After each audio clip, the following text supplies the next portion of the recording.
Coming up on the newest edition of Sports Path, the winter season is upon us and winter high school sports are well underway. Yeah, we'll talk to Emma Grotehouse and some of her teammates about a recent rematch with top-seeded De La Salle. And we'll also sit down with White Bear Lake boys hockey coach Tim Sager and chat it up about his experiences on the ice. We'll have all that and more as we take you down the Sports Path.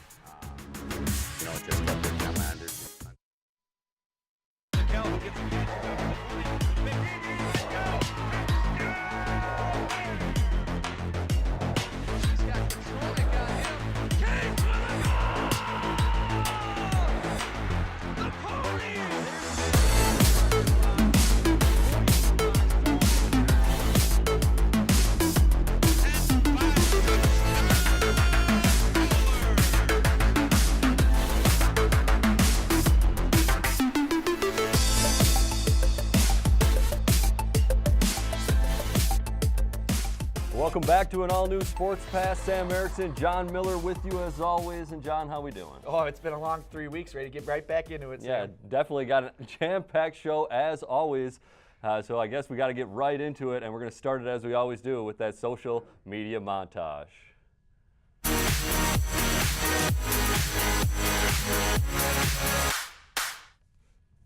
All right, to start this week's montage, we head over to the Matamini girls basketball Twitter page to see a tweet from December 2nd. That was a couple Saturdays ago.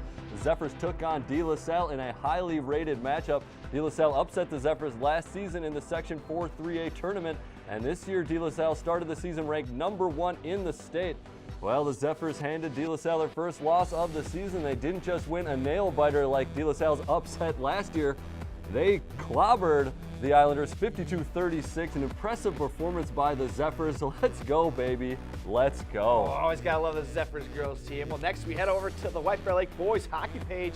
Simple tweet here. Game over. Bears 3, Greyhounds 3. Brilliant night of hockey. A very humble tweet coming from the Bears, who just skated to a 3-3 tie with the #2 team in the state, Duluth East. Duluth East went up 3-0 in that first period, but the Bears battled back and ended up with 2 goals in the second and a game-tying goal in the third to keep their undefeated season. And as of today, their record is 2-0-1. The real question here, Sam, is can White Bear Lake take down Hill Murray Pioneers? We'll find out December 3rd, where we got that rivalry game from Aldrich Arena right here on SEC TV, and you'll be on the call, Sam. That's right, John. Love the simplicity of that tweet. It's going to be a treat just a couple days before Christmas on the 23rd. I can't wait. And I guess that'll wrap up our short social media montage.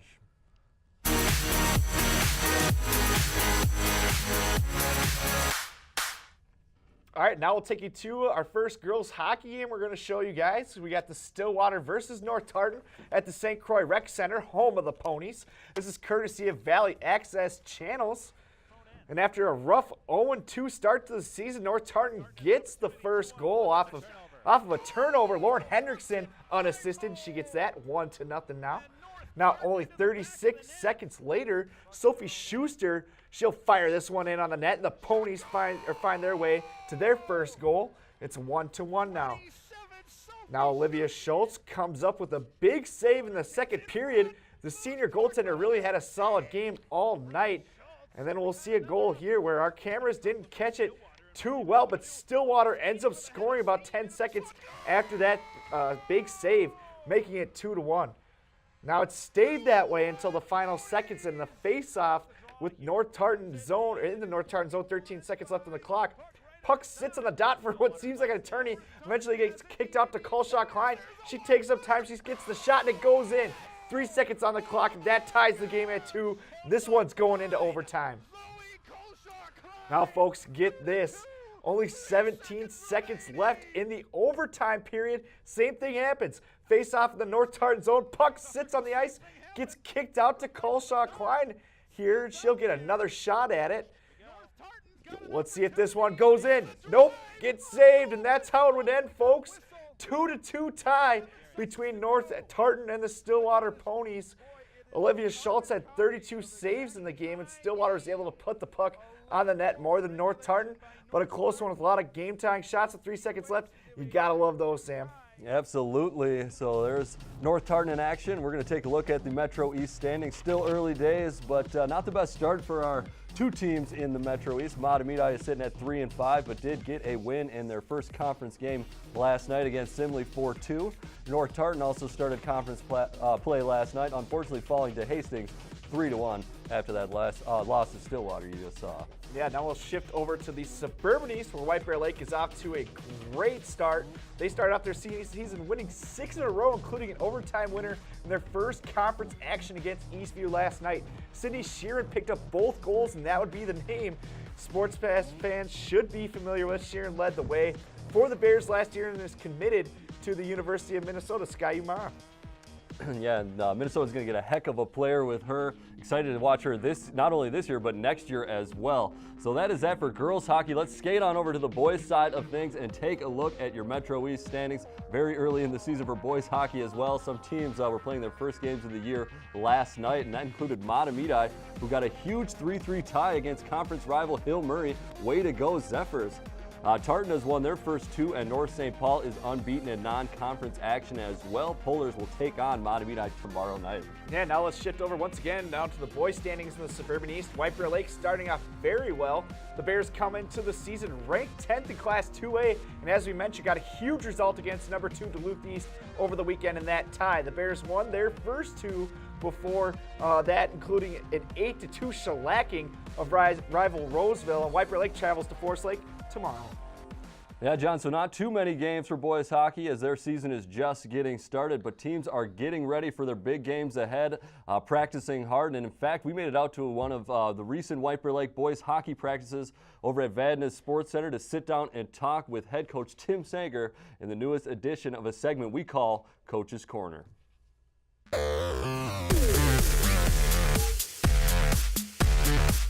Hi there, everybody. Welcome here inside the second episode of Coach's Corner here on Sports Path. Of course, winter sports have started, and I'm pleased to be joined this episode by White Bear Lake High School hockey coach, Mr. Tim Sager. Tim, thanks for joining us here tonight. Thank you for having me. Let's start out with this question. We talked a little bit about your experiences coming in here. You've been as a coach for 33 years and then in White Bear Lake for 16. Tell us a little bit about how you came to be head coach here in White Bear Lake.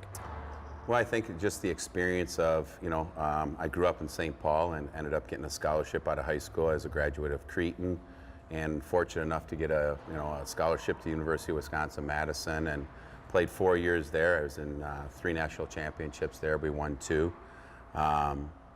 Just kept working on my undergraduate degree. I always know I wanted to coach. I had some great coaches, so came back to the Twin Cities as a young guy and just started working my way up through JV hockey into an assistant's job.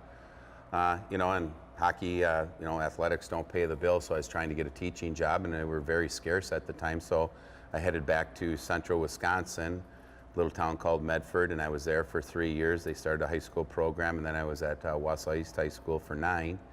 And then the job opened up here and applied, and wanted to get back to always knew I wanted to get back to the Twin Cities and Minnesota hockey, so very fortunate and humbled to be the head coach here. So now that you've been here for as long as you have, what is it that keeps you coming back to coach this program year in and year out? I think seeing, helping kids get better as people. The hockey part is pretty easy. It's just, now having guys come back that have played for me and part of my coaching staff, also helping coaches learn how to be coaches. It's not, quote, the 9-to-5 job. It's 24/7. And, it's 12 months out of the year. And if it isn't on the ice, you're helping with college, you're helping with academics, the whole 9 yards. So it's still fun. When the fun leaves, that's when I'll be done. But no, I'm still having a good time with it. And, we got a great coaching staff. We got great administration here. So it's been just a blast. One of the things that I see you as a Phi-Ed teacher at Central Middle School here in the White Bear Lake area, I see that you're interacting with kids on an almost daily basis, sitting outside your room before home base and just saying different things to different kids. How important is the role of forming a relationship with students, players, into what you do in a hockey program? Well, it's just a huge part. They get to know you as a teacher, and then they know you as a coach, and and kids that are in 6th, 7th, and 8th grade, you're building those relationships. Especially the hockey players, when you get to see them and ask them about their day and how things are going. And, by the time they get to you as sophomores, juniors, and seniors, you've got a background on them, and you understand who they are, what their strengths are, what their weaknesses are to help them with. So, yeah, it's a fun job. A lot of people shy away from the middle school. We call it hormone central, and you just sort of laugh at things and some of the decisions they make. But we're there to help them grow as people. So, of course, with the hockey team, great start to the season already so far, a dominating effort against Roseville on Saturday night. Talk a little bit about what you liked out of that effort on Saturday. Well, the energy. It's a brand new team. We only have 6 seniors or so on the team, so there's a lot of raw talent right now there that have come up from the Bantam AA championship team from last year. Guys stepping in different roles. That's fun for me to see these juniors now grab the reins, and now they're the leaders, showing the younger guys how things are done. And the effort was, there was a lot of energy. I didn't like the way it ended. The energy went away a little bit for the third period, and it seemed like it was more of a July afternoon scrimmage because the intensity wasn't there. So, we talk about 3 words in our locker room when we're talking about playing the game. The first is setting the tempo. The second period we try to dominate, and the third we try to finish. And I didn't like the way we finished. There's just too many little quirky things that if you're playing a real quality team, they're gonna exploit that. So it's things we need to clean up. Again, we've had 3 practices, so we've got a lot of time. This team will be a lot different in a month, and in 2 months it'll be a lot different. But it's been a great start so far. Speaking of those quality teams coming around the corner, I looked at a stat online that said 10 of the 25 games you play this year is against teams currently ranked in the top 20 in Class 2A. How do you prepare for those tougher opponents, and do you make any changes? Through the years that I've been here, we've got a pretty good idea of what each team's going to be doing. We've already seen Edina in a scrimmage, and they look like they're at mid-season form. They got quite a few Division I commits, so it's a great challenge for us to get better. That's the level we want to try and play at. We try and schedule the toughest schedule we can to get better. We don't worry about wins and losses. Those things will take care of themselves. We just want to develop as a team, and it's quote, it's not a sprint, it's a journey through everything. So like I said, come January, it'll be a great challenge against Edina. Tomorrow night with Cloquet and Duluth East. Duluth East is a senior-laden team with a lot of quality players, where Cloquet is more of a junior-laden team with some real top-end forwards. So it's going to be a great challenge for us, and we look forward to it. So speaking of those opponents, is there anyone on your calendar that you really have circled as this is a game we need to win? Well, I think we want to win them all. We just want to get better.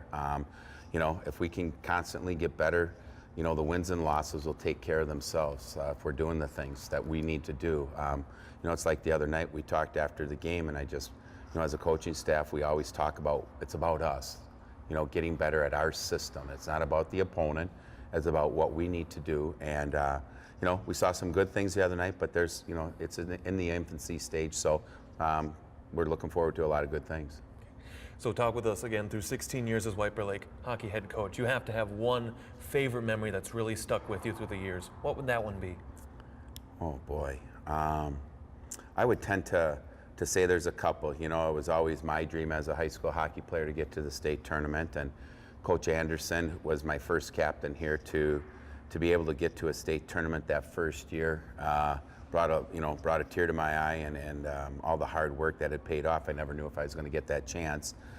Walking down the tunnel at the X as the coach, and then I would say, there's so many great memories of kids just giving every day. I think as I've gotten older, I like practice more than the games because that's when you can help them. But I would tend to think as people would say, the major upset in 2011, where I think Hill Murray was rated the #1 team in the country in prep hockey, and they took it to us here early on in a non-conference game, and watching our guys develop, and we knew that we were going to have to do a couple different things, but seeing them upset them and having seniors crying on your shoulder, thanking you and believing in them. Those were 2 that stick out, but there's many that have stuck out. It's just some great people have helped me in this program. We've got great kids, quality kids that have come through this program. So, I'm just proud to say that I'm the head coach of them. Let's go ahead and talk about your top lines forwards again with Austin Carroll, Max Jenrich, and then Chase Hampstead as well. What have you seen over their careers as far as their improvements and the way that they battle every single night? Well, I think one of the things going back to having Coach Greer here as the forward coach 3 years ago, before he stepped away, we saw all this raw talent in these three young guys, and we knew that they would struggle the first year because they were playing against the top lines, but we saw the potential. And, you know, all three of them are great guys on the ice. They're great leaders. They're, you know, academically, they work extremely hard. So we're trying to mold them into, you know, quality people for society. But here at the rink, just the hard work that's gone into developing, and now they've all grown. They're big guys, and, you know, they're our go-to guys. And you saw the other night, you know, when they really move the puck, they're fun to watch. But it's going to be nice to see them come against some real quality teams and see how they do when they handle that type of pressure. And you know, it's been fun. You know, they have worked extremely hard to get where they're at, and you know, they don't back down from any challenge. So it's been fun to watch. Last question for you. If there was any aspiring coaches or aspiring hockey players that would be watching this interview, what advice would you give to them as they try to start their career down that path? It has to be fun. The wins and losses will take care of themselves. It's a whole lot of work. It's a whole lot of dedication. The guys that are, you know, behind us over our shoulder out there, and the guys on our JV, we've got 37 guys. And if you figured out when they were all knee-high shavers starting over at Central and, you know, in the Hippodrome over there, you know, there's roughly 400 kids, and it's down to 37. So it's, you know, you're in a select group. There's a lot of pride pulling that jersey over your head, but you know, you got to commit yourself. You got to work hard when you think you're working hard, work harder. But the coaching has been so rewarding. You know, helping kids, having people call you when they come back, or, you know, all of a sudden out of the blue they give you a call and how are things going? I got 3, 4, 5 calls the other night before we played from former players. Hey, good luck, coach, and have a fun season. So, you know, it's just it's a lot of work. But you know what? It pays off because you're helping young people, and that's what it's all about. It's giving back. We want to thank White Bear Lake High School hockey head coach Tim Sager for joining us. Tim, thanks for joining us, and congrats for the rest of the season. Thank you very much. I appreciate it. Once again, this is your home for White Bear Lake boys hockey here on SCC Sports.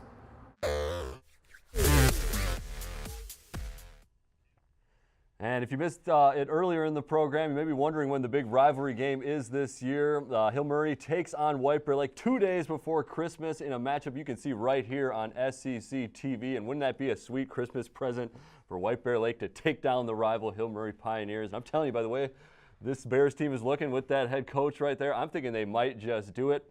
So that will do it for our Coach's Corner this episode. And we're going to switch gears now from hockey to basketball. And we're going to start off with a highlight courtesy of my man, John. Oh, yeah. We take you to the season opener. Matamidi first Eastridge. Eastridge was a state tournament team last year. And Matamidi starts off with a 9-point run. Annika Sockstad jumps the pass and takes it to the house. Nice little left-handed layup right there with her non-dominant hand. Makes it 9-0.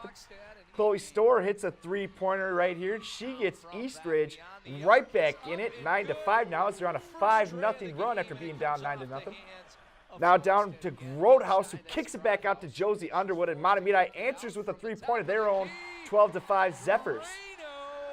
This isn't deja vu, but once again, Underwood stays hot and hits another time, this one from the near side, and she hits nothing but net. Drano 15-7 now.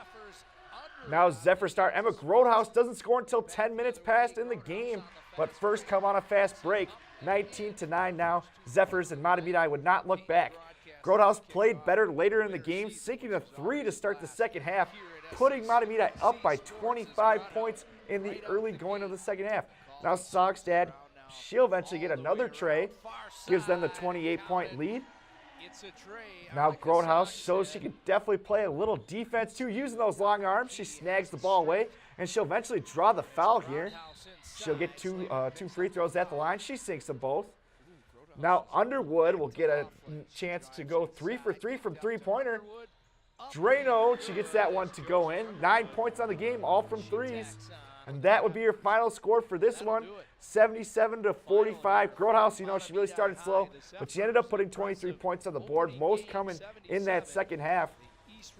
She just used a dominating performance. So we talked to senior forward Annika Sockstad to get her take. It feels great to have we had a solid team win tonight, and yeah, obviously not a better way to start the season. We got everyone playing, which is one of our goals usually for games too, so it's good. Yeah, so Saugstad contributed 10 points in the big win. Here are the standings, which Sam will have for you in the Metro East. Yeah, so taking a look at where the Zephyrs sit in the standings after that win against Eastridge. We mentioned that they also beat De La Salle. They also got a win against Mountain View to sit 3-0. Emma Grouthouse is leading the way with 27.7 points per game. Now, Tartan started off the year 3-0 with wins over Hudson, River Falls, and St. Paul Highland Park. They picked up their first loss at the hands of St. Croix Lutheran, though, last night, 63-59. No surprise to see Zaria Chevrolet leading the way for the Titans with 15 points per game. And North St. Paul is not starting off too well. This rebuilding program have started the year off with 3 straight losses thanks to Spring Lake Park, Blake, and Duluth East. But Sariana Stone is leading the team with a very impressive 17 points per game. It doesn't help when North St. Paul lost their leading scorer to Stillwater, Sam. That's going to be tough. But before we get into the Suburban East, let's continue with Matamidi. Emma Grouthouse has just been the face of this girls basketball team at Matamidi High School for quite some time. She really turned that program around. You know, they struggled early, but they're now in search of a state tournament berth, and I think they can get there. Matamidi recently came out strong and pulled off a 51-36 win, as we talked about earlier, against ranked number 1 in state, De La Salle. Mike Peden followed the girls team on the road to tell us the story of Emma Grouthouse. When Emma Grouthouse moved from Ohio to Matamidi as an 8th grader, she was the talk of the town. There were rumors going around about this new, big, tall girl who was really good, and that was Emma, and she immediately got pulled up to varsity her 8th grade year and became a starter and a big influence on the team. Before I moved here, they only won 4 games, and then when I came, we won I think about 17. So ever since then, it's been like an upward growth. Growth for Grouthouse began in 3rd grade. A coach who worked with her offered a tip that sharpened her direction. I just remember specifically him always telling me to use my left hand, and now my left hand's just as good as my right hand. With an ambidextrous arsenal, Matamidi's big, tall girl powered her way to one of the top players in the 2018 class. I think it's great. It makes her really difficult to guard because obviously she's so tall, so she can post up little girls, and the big girls usually aren't quick enough. She's great moves, and she's great at just beating people off the dribble. There's not many high school seniors, with that much basketball knowledge, with that much instinct as Emma Grouthouse. So I think that's grown and grown since she's moved here. Some athletes would be sheepish about transforming a 4-win team to a perennial top 10 in Class 3A, but Grouthouse is proud of her success spreading to her brethren. I love being the face of the program, kind of, and I know I've inspired a lot of young girls at our school to just play and come watch us and just have fun. The pats on the back when she picks me up, not just physically but emotionally when I have a bad play. She's really good at being positive at our mistakes and then also pushing us when we do things well. The Lehigh commit plans to major in environmental engineering.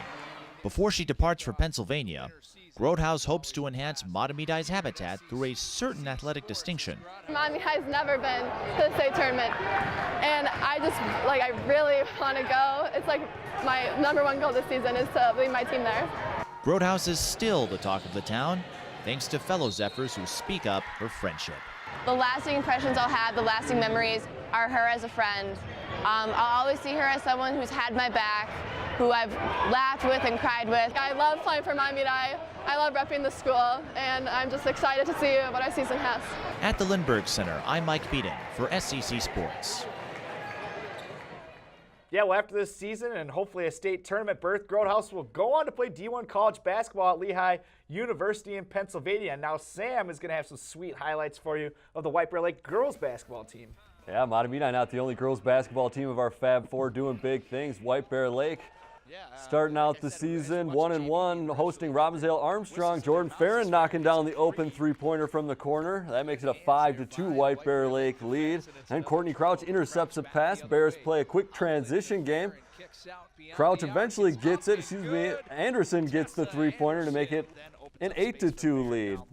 Then Anderson gets a steal. She'll dish it over to Crouch to put it in, and that'll make it 10-2. Crouch with a nice finish right there.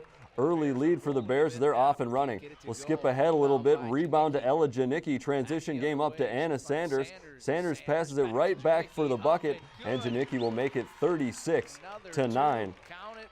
A little later here, Crouch drives to the hoop, misses the shot, but an offensive rebound for the Bears. Crouch gets the ball back, this time from beyond the arc. She drains a three, and that'll make it 39-9 near the end of the first half. Falcons are going to have to call a timeout as Crouch is lighting the net on fire from beyond the arc. Cameras almost missed this one, but the Bears have another easy inbound pass for a three-pointer. Crouch sinks that one again. Falcons have to watch out for those inbound plays because the Bears are tearing them apart. Now Bears will go with the trap on the far side. Falcons will get the ball out, but Victoria Adebisi stuffs the shot. Foul is called. I don't know if the refs got that one right. I think they regret blowing the whistle. Coast Post doesn't think they got it right either, but he's all smiles as his team wins big, 66-37. Looking to get into the third consecutive state tournament. 11 of 17 players scored on the scoreboard. Janicki added 13. Courtney Crouch with the team high 15. We spoke to her after the win. It feels really good. We had never played this team, and like all the years that I've been here, so we weren't really sure like how they were going to be, and like we knew they had two really good players, but we came out strong and rebounded, and that was like the goal, was to out rebound them and out hustle. So that's what we did, and like the points just came. All of our starters, most of our starters can shoot, and we have girls that come off the bench that can shoot. So I mean, I think it's like chemistry. Like we all get along on and off the court, and we practice really hard, and I think that just shows in the game. I think we can go to state again, but we'll just have to see how the year goes. Yeah, we'll take a look at the Suburban East, where the high-flying White Bear Lake girls team is. They played in the Pat Patterson tournament to open the year and lost their first game to Eastview, you know, shaking out that rust. But in the second game against New Prague, they won. So with that blowout of Robbinsdale, Armstrong, White Bear Lake sits at 2-1, maybe a third straight state tournament appearance, Sam. Oh, I think they're going to do it. Jeremy Post knows what he's doing over there at White Bear Lake. Well, that'll do it for girls basketball standings. Move over to boys basketball, starting with the Metro East standings. And Tartan started off their year with a 79-61 win over Richfield. 4 players had double figures to lead the Titans to that 1-0 record. Matamidi is 1-0 as well after defeating Chisago Lake 79-43. 6'5" forward Jack Shea is doing a nice job replacing Parker Fox for the Zephyrs, and North St. Paul is 2-0 thanks to great play by Good News Capedral. They defeated Chaska and Egan to now stand at 2-0. Now taking a look at our only team in the Suburban East, we have White Bear Lake. They lost a heartbreaker to Coon Rapids, 67-66. They were also crushed by Cambridge Isani by 36 points. Yikes. And Sam Schwartz is leading the way for the Bears, averaging 19.5 points per game. Well, it's been a long 3 weeks, folks, since my last Athletes of the Week, but let's get right on it on the all-new segment of Athletes of the Week.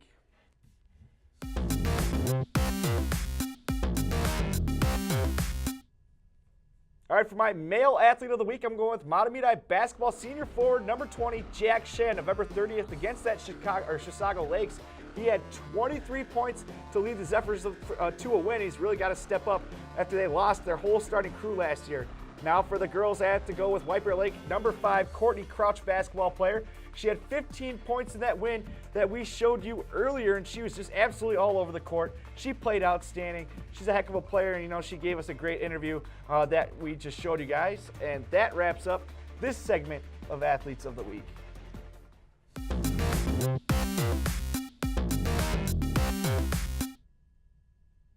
All right, so that just about does it for us, but we want to tell you about a few upcoming broadcasts. You can check it out on your screen. Tomorrow we're going to be live at North St. Paul for that wrestling triangular. And then we got girls hockey on the 12th. A couple of things courtesy of CTV as well. Let's not forget our next episode of Sports Path, December the 20th, Wednesday, live at 7 p.m. Great show tonight, John. Yeah, thanks, Sam. This was a great show. I'm more looking forward to the Sports Path rectangular on your TV, you know what I mean? Good call, my man. We will see you all next time. I want to thank you for watching. Tessa Anderson, she finds Sanders, and Sanders back to Janicki, up and good. There's rebound now, Crouch from downtown. Dorado. She swings it around, but against Sogstad in left hand and good. Nice defensive play. She's forced to kick it out from the top of the key. 12:45 left to play. Far side now again hit by the Zephyrs. Underwood. Tartan has an opportunity, 2-on-1. There's a turnover. Goal! Puts it 5-0! All about the draw here. Who wins it? And it is going to be won by hook right at the dot. Stillwater likes this. North Tartan has a D-to-D pass. There's a one-timer. Oh, Oh my gosh! Colshaw Klein. Zoe Colshaw Klein, 2-2, 3 seconds remaining.